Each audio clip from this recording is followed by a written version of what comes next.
Hey everybody, it's Chris, Rockabilly Customs, and we got a little bit of electrical done, and they're good to go. So I'm gonna flip the camera around. Excuse the wiring harness because I'll be cleaning that up next.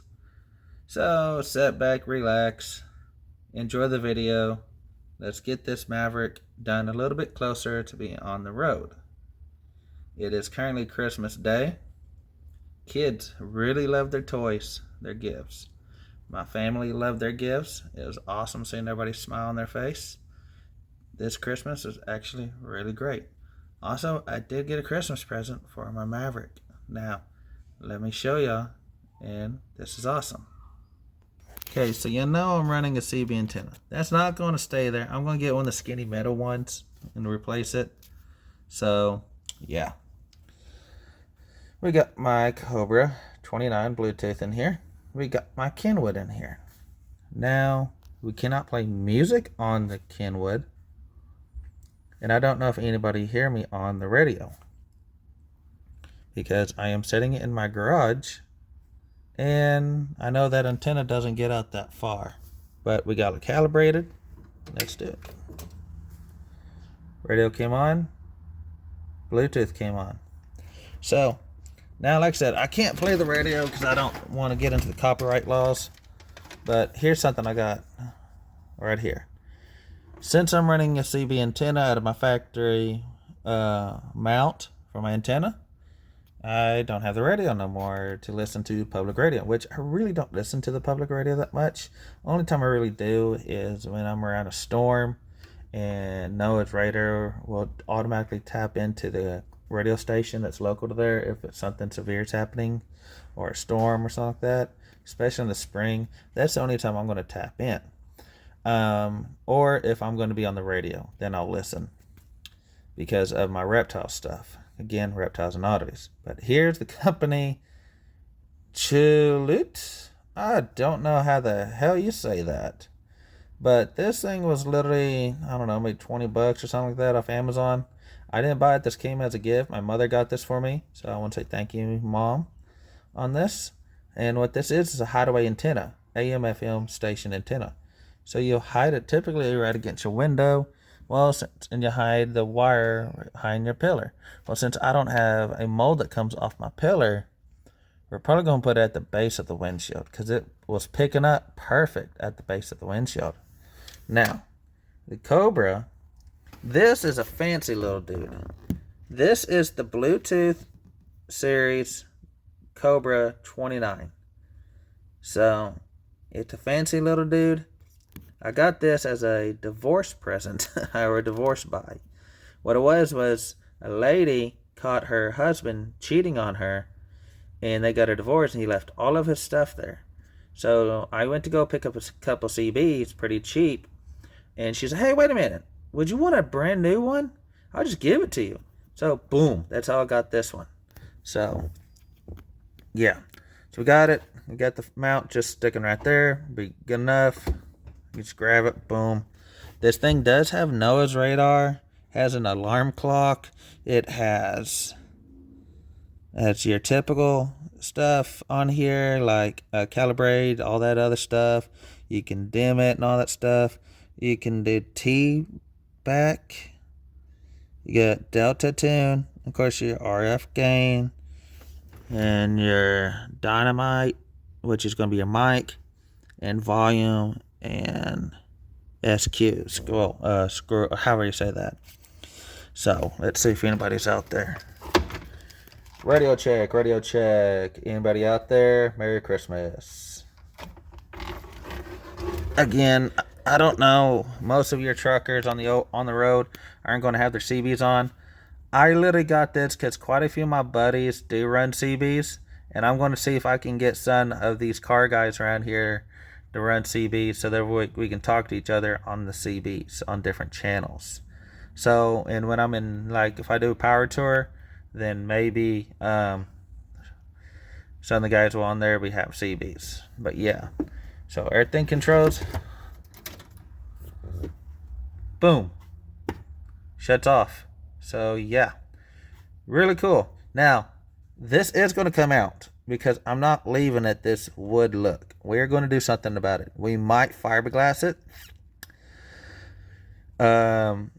We might cover it with flock. We might put leather on this thing. I don't know. Also, I got to tune the compartment right here because it sticks a little bit. So I got to tune that a little bit. I got to put a handle on it that doesn't really mess with thing. I got to put cup holders in here. So yeah, my shifter fits perfect in there. So you're going to put it from the other side actually. So then that goes over it. Make sure it seals in there. So therefore air and all that doesn't just come rushing out of there. So now on next step I'm going to do is I'm going to be taping these wires up and making it look a lot cleaner in here. I want to take that cluster or that fuse block and I want to put it right back there on that back wall. So this right here is to my windshield wipers. You can tell it kind of broke. So I'm gonna buy an aftermarket one and put it in there. So yeah, I also gotta do something. I gotta do something with this. I don't want to just put a block on it, like a plate. Then again, that'd be really cool because this is where my factory air conditioning went.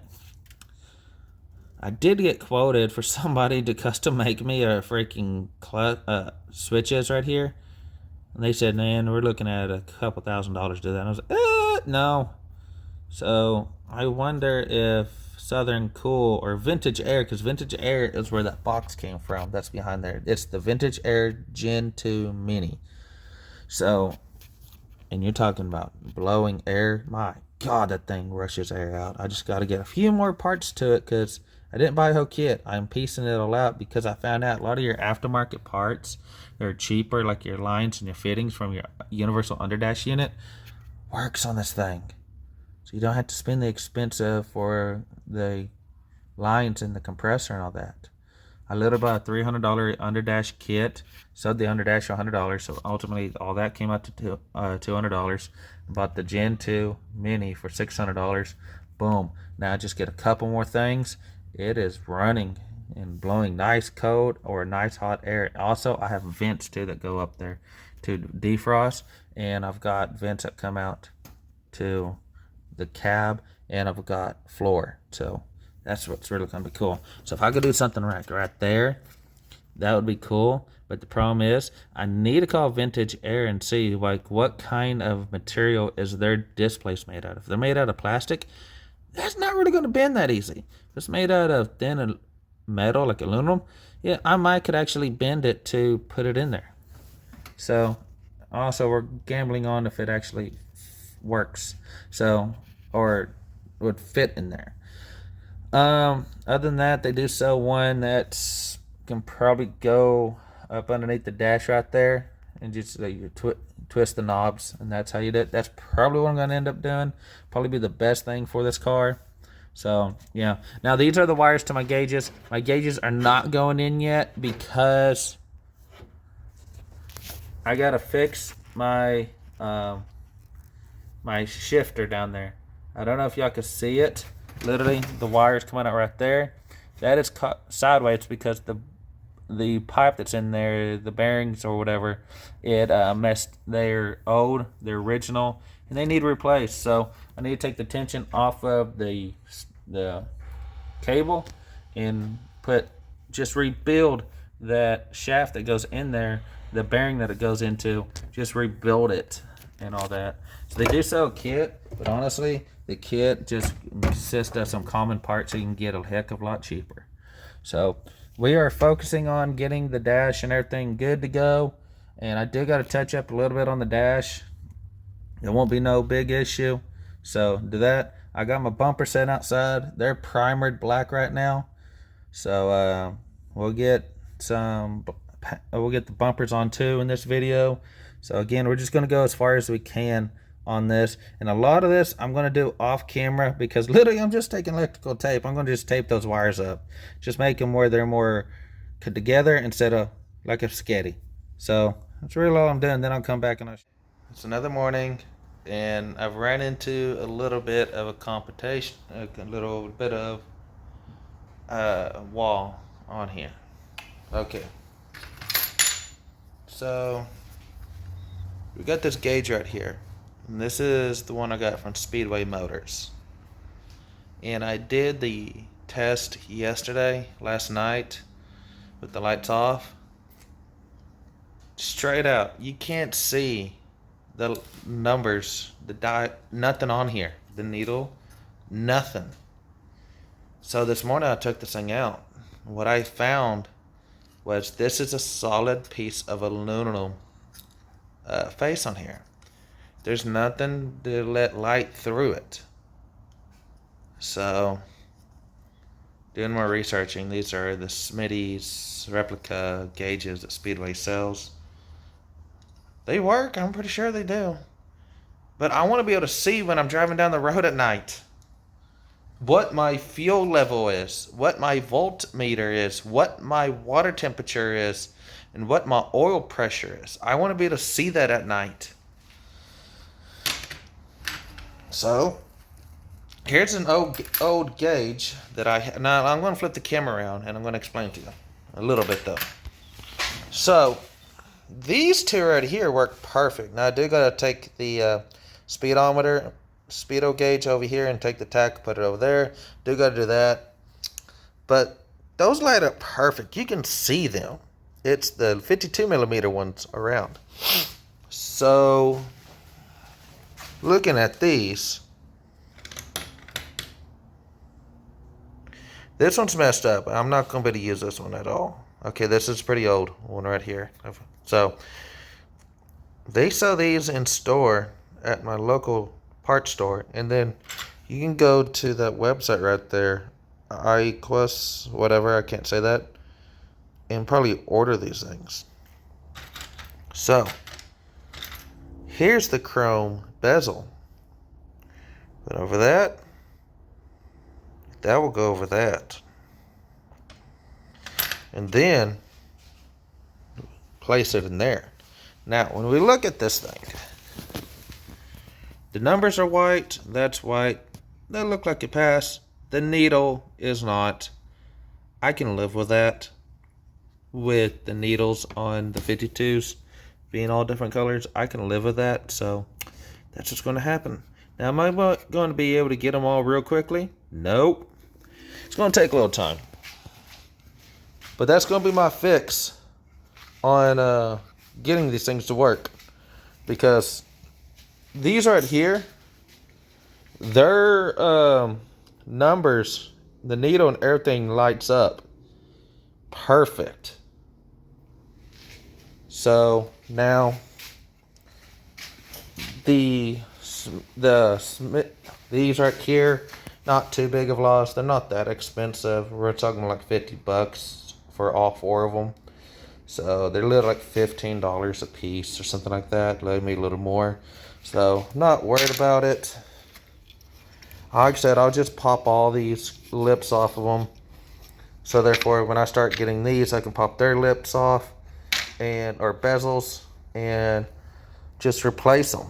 So yeah, that one had to come off too, because again, all these smaller ones have this plate. Here, hang on, I'll get one out. Excuse the holes in it. I literally tried doing like a Dremel kind of technique to it, but with my nerve damage and carpal tunnel in my hands, I can't do this fine work like that, and my hands were just too shaky.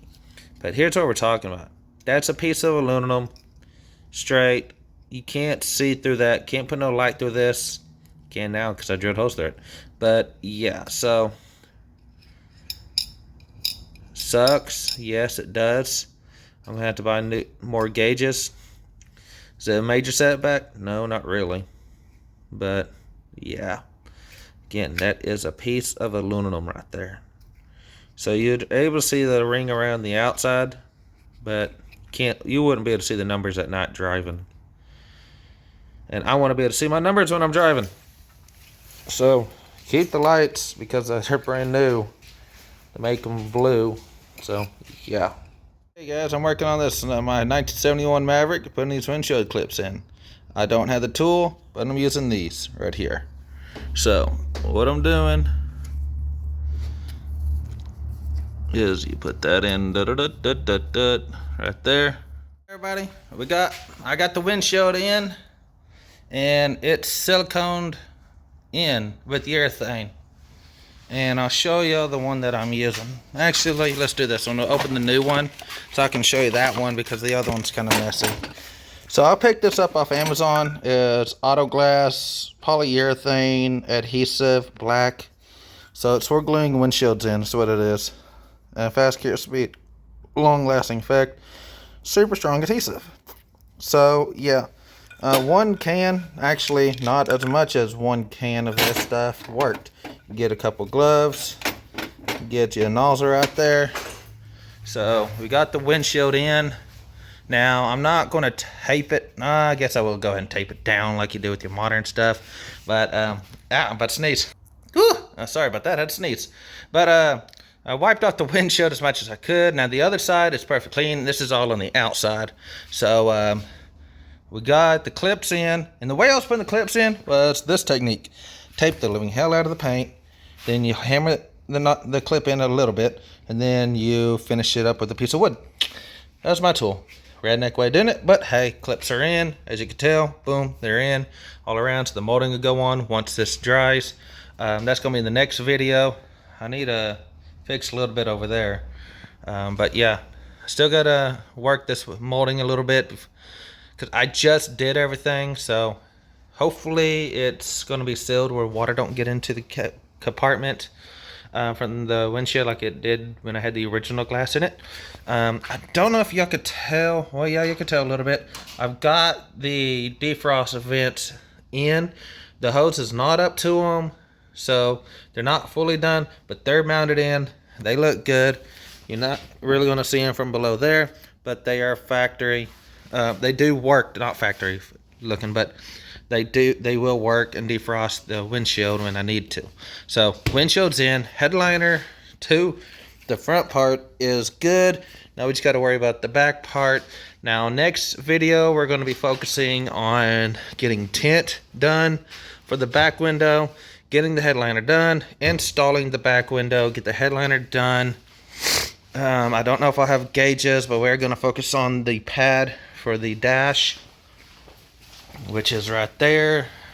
That one y'all might actually see me do, because when I get into more techniques like that, I will be recording those. It's just these little things. I don't have a tripod or nothing like that anymore. It broke, so I don't have a way to really film myself doing this. I might make something here pretty quickly, but we got the windshield in. That's awesome. Big accomplishment there. Got the wiring all fixed up and everything. Fuse box still hanging, but we got everything zip tied up, so nothing's hanging. So that's awesome. Radio works. Everything so far that is hooked up works. So big accomplishment. And also I found metal from metaldirect.com for $50. I'm gonna have the metal here to get my front brakes built. The brackets only built. That's 1 inch thick metal plate and 1/2 inch thick metal plate. So, because I got to have them kind of stacked to each other, because one goes up and the other one goes over. Boom, boom, makes that caliper set perfect right between or on the rotor. So, yeah. Whew, a little closer, a little closer. Maybe if we can get I got to make a little piece for the front shocks, because I accidentally threw those away, or I lost them, one or the other. Cannot remember. So it's a real quick little flange you just make, drill 2 holes there, bolt it in. There you go. I do got the metal. I just need to go cut it and fab that up, put that in. So the shocks should be on. The lower control arms are new on them. So it's literally, I'm keeping that out so I can make the bracket off of it just without it hanging like that. I can make it there and then put that in, put the wheels on. We're going to roll this car out, because the back windshield will be in, quarter windows will be in, front window, or the driver and passenger side window will be in, and we will have this thing outside washed and all that, and we'll pull it back in. So hopefully you enjoyed this video. These are just going to be little updates on this Maverick as I get it going and get it running. So come back if you want to see some more of this car built. Bye bye.